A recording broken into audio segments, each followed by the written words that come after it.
It is super windy here today, but it's such nice weather. Weather is nice. I mean, it's warm. It feels, I mean, I love the warmth. It's just really windy. Pretty windy. It really didn't seem like it's been like that all day. It kind of seems like it just blew in here this evening, but the truth is I've not been outside most of the day. I've been working, so I can't really... I don't think it was as windy in the first part of the day as it is now. I think you're correct in that. Yeah. So we wanted to make this video to give an update about our grandma. Before we do that, real quick, I want to talk about the cookbook signing. So we went with our mom, who of course has put out this new cookbook just for anyone who's not following along. And we went to the first cookbook signing at the Mass General Store in Waynesville this past weekend, and that was so neat. We just want to say thank you to everyone who come out. It was awesome to get to meet people. I actually had to go back to the car for something, and I was walking up the stairs, and two young ladies said, "Corey?" And I was like, and I knew that it was someone, who watches us on YouTube. And then I was helping Jim get his books out, and there was another young lady who said, "Corey?" And I was like, it was really cool to get to meet people who watch our videos, who watch our mom's channel. That meant a lot to us, and that was just really cool. And yeah, it was just really nice. It was awesome. I really enjoyed getting to meet everybody, and all of these people had so many nice things to say. Yeah. And a lot of them had really nice things to say, like, "Hey, I'm thinking about your grandma. I'm praying for your grandma." And I really appreciated that. I did.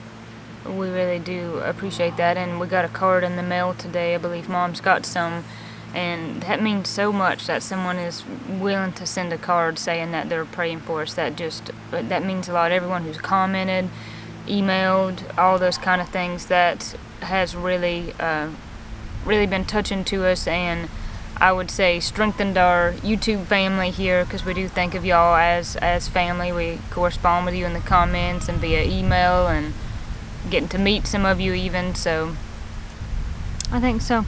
I really do, and we appreciate it. Yeah, we appreciate it a lot. So we do want to just give you an update. If you didn't see the last video, we recently found out that our grandma had brain cancer, and we thought it was dementia because her mom had some form of dementia or Alzheimer's, and she was presenting those symptoms, but then we found out that actually it was brain cancer. But unfortunately the cancer had metastasized, meaning that it was actually originally somewhere else. So Mom and I went last week with her to get like a PET scan, which I didn't even know what it was until now, but basically they're just scanning your whole body, checking it out to see where else it was at. And so unfortunately it's pretty much like everywhere, and was what we were afraid we would find out, but it's pretty much everywhere. So they couldn't say what kind of cancer it was. They're just an imaging place. So that was in Jasper, Georgia. So they went back to the oncologist later that week, and they discovered it was lung cancer, and it's stage 4. So that is obviously not good news. And she did smoke for a period of time, like 25-30 years ago, because it's Right. not been in my life. She No. never smoked when we were born. No, so it was like maybe 30 years ago. She smoked for, I don't know how long. Dad seemed to think maybe it was 10 years. 15 maybe? 15, I'm not sure, but I'm assuming that's where it come from. Obviously, I did do a Google search, and it did say that people who don't smoke could get lung cancer. Yeah, I mean, it's possible that it has nothing to do with that. Right, but considering that she did smoke, I mean, that, I guess... I don't know. I don't know. Right, and I mean, it doesn't matter. No. Really, but so, found that out, and obviously just very disheartened about it. And so then basically the decision was palliative care or chemo and radiation, and sorry. It's okay. Don't I know. cry. I'll cry. I know. But Just sad. basically, she just decided she doesn't want to do the treatment. Yeah.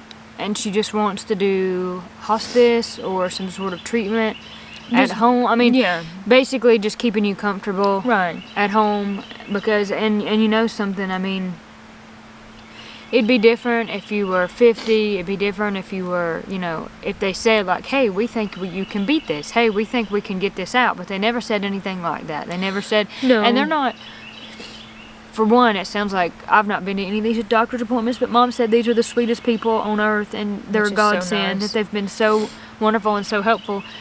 But, you know, I think you have to be realistic about it. And I don't, you know, they wouldn't have, if they thought that they could beat it, they could get it out of there, they could do surgery, they could do all that, I know that they would have done that. So they just said that, you know, with treatment, you might have 1 to 3 years, maybe. But there's no guarantees with any of it, because we just, you know, they just have to do the best they can. You just don't know. I mean, and they did say that there's like a tumor on her lung, but they can't, you know, you can't usually get those out because you risk deflating somebody's lungs. Right. So, and I think they said, you know, with palliative care, maybe like 2 to 3 months. So, but I mean, who knows? I mean, it could be shorter, it could be longer. I mean, so many. I mean, cases are so different, and but today they did actually, at the date of filming this, you know, they did, you know, go and that, like we said, that was her decision, is just to, you know, do the palliative care. You know, but I mean, he said, you know, we can't really cure you of this, and I mean, we knew that, but I don't know, kind of in some weird way, knowing that that it's just gonna be palliative care, you know, instead of like the chemo or radiation. And I don't want to say that makes it easier, but just knowing that if there's not a cure, 1 to 3 years, 2 to 3 months, like you're not likely to beat it. And we're not trying to sound negative. We know God is the great physician, and He can heal people. Yeah, that's sure. what He wants to do. Sure, absolutely, and we believe in that, and obviously we're praying for that. But you know, we're also trying to just be practical and tend to things that have to be tended to. But of course, you know, just asking for prayers. We appreciate it. We do appreciate it. I think always, but I think especially in a situation like this, prayers are what you need. You always need prayers, but you need prayers during something like this, because, you know, this there's no escaping this. You know, this isn't going to get better. This isn't going to go away. This is only, unfortunately, going to get worse. Now, like I said, like we both said, God can fix things. God can change things. He can do any of that. But, you know, also using the realistic brain that I do have, is this is it. This isn't something that she's going to walk away from. And so now it's just a matter of time, like a lot of things are a matter of time. And, you know, 2 to 3 months doesn't really seem like a very long time. But I think the most important thing is prayer, is that we're being prayerful as we move forward, that it means a lot to us that other people are praying for us, because those prayers, that comfort, is what's really, really important. And it's what's been in my head a lot, is that fear of, like, I don't want people to be in pain and scared and confused and suffering, and like all of these scary things that nobody wants to go through. That's what's got me tore up and what's got me bothered about it. So knowing people are praying for comfort and for peace really helps. Right, that really helps. And that's all you can do, is just pray about it, and pray, like I said, that we know what to do, because there's probably going to be some tough decisions involved. And that's, I think, I mean, the hard part for us is just, you know, the fear and like what's coming. And I mean, she does have some pain, and her shoulder's really been hurting her, and I mean, now we know why. I mean, we assumed probably that it was related to the cancer, but especially now, I mean, we know that that's for sure. And I don't think it hurts all the time, but I know sometimes it really hurts her, and I worry about it, because I don't want her to be in pain. And so definitely just prayers for that, and just, you know, prayers for mercy. I mean, God can do lots of things, and He can in the Bible it talks about this, and I know it to be true. God talks about not placing more of a burden or a load on you than what you can bear. And sometimes God does things that we don't understand that seem sudden, but sometimes maybe being able to look back or look to a different lens, he does things with mercy because he is very merciful. It's like when our grandpa died, yes, he was sick. Yes, he had been sick. And I knew, I might have thought to myself, I probably don't have 2 years left.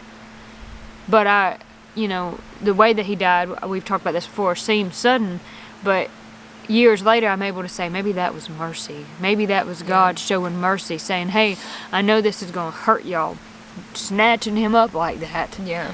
But this was for him. This was mercy. And so... And that's just what we want for her, is to not have to suffer. Right, I don't want suffering. And if it means that your time is cut short with somebody, like it felt like with my grandpa, then that's what it means. Because it's not about me. Right, and we feel like that's better than lingering on and on and on and in pain. I mean, that's the scary part. But the doctors are so nice, and they said they would be here for palliative care, and we appreciate that. And yesterday, I don't think I told you this, but yesterday I drove her home, and because she still is able to stay at home. I mean, we check on her a lot, and I don't know. I mean, I think the time's probably coming really fast where that's not going to be possible, but she looked at me and she's like, it's not more than I can stand. And then, that's what she said, and she is really tough. But she's one of the toughest people I know. Yeah, we just hate to see her go through this, and it's hard on Dad, it's hard on Mom, but we appreciate your prayers. That just means a ton to us. And listen, this is really important. Like we said in our last video, we pray for y'all too, and we want you to drop comments, prayer requests in the comments. And a lot of people have, and unfortunately there's been people saying, my so-and-so just got diagnosed with this, or I know what you're going through, I've had a loved one, my spouse died of cancer, all these things. We want you to drop your comments and tell us things that we can be praying for you on. That's really important. We want to have that kind of community here. So it is, and I did see a lot of comments about that, and I every night, every time I think about it, I try to say a prayer for all, and think about all the things I've seen people praying for: mercy, for grief, for salvation, for help, for clarity. I don't know what to do. I'm going through this thing, for some sort of answer or solution, or and that is important. And I do want everybody to know that we're praying for you and we're thinking about you. And I think the most important thing to gather from this, and this, it's, Miss Cindy's not the first person to suffer. She's not going to be the last person to suffer. But this kind of thing in your life brings up a lot of these bigger thoughts of why. Well, why? Why does it seem like people never in the wrong, people who are in the wrong, people who are never in the wrong, sometimes they suffer, and people who are in the wrong and act a fool and do terrible things, skate by, and everything's fine. And I've heard a lot of people say, well, how could you believe in God when he lets all these bad things happen to these good people?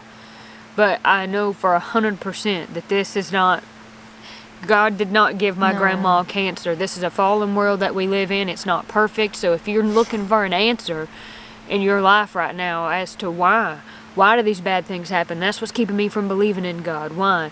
You just have to hear me now and understand what I'm saying. God doesn't cause bad things to happen. God is not the author of chaos and suffering and pain. That's the devil. He's the author of chaos and pain. And we just have to, if you're going to believe and you're gonna have faith, then you just have to believe that God has a will, and his will is not your will.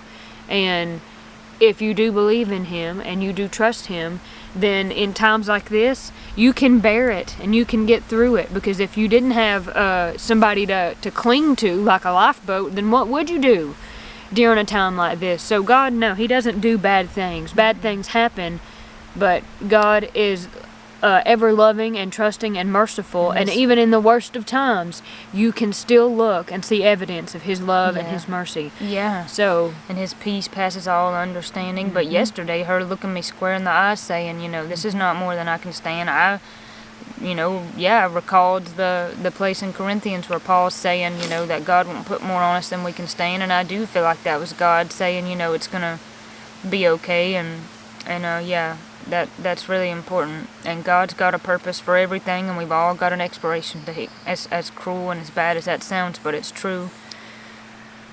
It is true. And before we go, I'll share one more little. I just was thinking about this. You talking about that. Several months ago, Nick's little niece, his littlest niece, Pressley, got down real sick, and they took her to the hospital, and it turns out she was a little less than a year and a half then. This little year-and-a-half-year-old, or a little less, her appendix had ruptured, which is insane. And in fact, the surgeon who performed the surgery on her appendix said this is the youngest case that we've ever seen. And anyway, so she was really sick, and it took them a little bit, like a day or so, to figure out what exactly had happened, because they're like, no, that's not it. That doesn't happen in people this young. So they were looking at some other possible issues until they found that, and it was scary. It was so scary. I was out there, so we went to see her in the hospital, and it was sad. It just broke my heart. She was sick, bless her little heart, and she didn't seem like herself, and she was in her little nightgown in the hospital. And anyway, I just was like, man, what am I gonna, I just felt just how you do, just stricken, like, what am I gonna do? Just panicked about these kind of things. So I thought the only thing we can do is pray. And from the time I was worried, like, what's going on with her, to the time she got better, I'm like, we're just gonna pray about it. And so for a long time, I don't know if this is true or you get to do this, but I think you do in my own head. And so I just think that everybody has a guardian angel, and that everybody has an angel that follows them and watches them and walks around. And in the Bible, it does talk about, asking your angels to have charge over you if you're in some sort of terrible situation, and obviously praying that God would be with you too. And so a long time ago, I thought, well, I'm going to give my angel a name. And I never really told anybody. I know I told Corey, but that's about the only person I told. I thought, I'm going to name my angel Elizabeth. That's what I'm going to do. And I should, and maybe my angel's not a girl, but I just thought that's what I'm going to do. So when I was praying, I thought, well, if this little baby here has an angel, well, if she had another one, so I was like, God, I don't know if this is how it works, but you could send my angel over there to help her out, and then send her back or whatever, and I don't obviously tell the story to be like, I'm so nice by doing these things. This is about me. This is about God communicating to me. So that's what I had prayed. I thought, I just don't know if that's how it works, but you send my angel over there to watch out for this little baby, because I'm going to be okay. I'm okay that this baby needs help. When we went to the hospital to visit her, there was a chart over there, a whiteboard. And I looked over there, and I saw Elizabeth written on that whiteboard. And that was the nurse that was in charge of her care for her time in the hospital. And I'm like, I almost just fell out right then and there, because I'm like, that's proof. That's proof that there's a God, and He listens, and He's loving, and He cares, and He wants to. Dang, if He don't want to be a part of your life, He does. He so desperately wants to be a part of everybody's life. And that was proof. There He was. Yeah. I'd asked, please spare this child. I'm scared she's gonna die, because it wasn't looking good. And nobody knew. It's not like I told anybody. That was a prayer that I said in my mind, and nobody knew, but God was talking to me. Yeah, and He showed me that. Now here you were worried about it. Here you were being unfaithful, thinking, I'm being mad. Like, how dare you make this child sick? And nobody could have known except me that I named my own angel Elizabeth, and then there's this name Elizabeth on this whiteboard.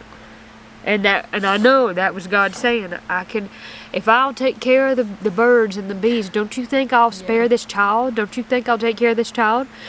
So Pressley made a 100% full recovery, and I saw her just 2 days ago, and she is the cutest baby in the world, and she is healthy, safe, and sound, and fine. So all that to say, there is a God, and He is mighty, He is big, He is powerful. He is more powerful and mighty than anybody could ever imagine. But He's also merciful, and He's loving, and He is infinite, and He's never changing. And that is what we need. That's what this world has to have, because it's the opposite of what this is, what this whole human condition is. So all of that is 100% spot on. So I don't know, I just felt like I needed to share that. Yeah. Maybe somebody needed to hear that. Maybe somebody definitely needed to hear that, for sure. Those kind of things stick with you, and they're important, and God wants us to share. He doesn't want us to just, read the Bible and have experiences, experience Him on our own. He wants us to share it. That's the whole point, is to go forth and share it and share the gospel. So you're sweet to share. I love you, buddy. I love you, buddy. I don't know what I'd do without you. Don't know what I'd do without you. I'm glad we have each other. Well, we better sign off here. Yeah. We done cried enough. Better go back in and go pet Olive, see what she's doing. yeah. These chickens that we can see off camera here, they're fun to watch. They are stinky, but they kind of bring you joy because they do funny stuff, and they do. But we appreciate each and every one of you, and we'll be praying for you too. Let us know if there's specific things that we can pray for you about, and we appreciate it, and we'll be sure to keep you updated. And God bless you, God keep you. We will see you on the next one.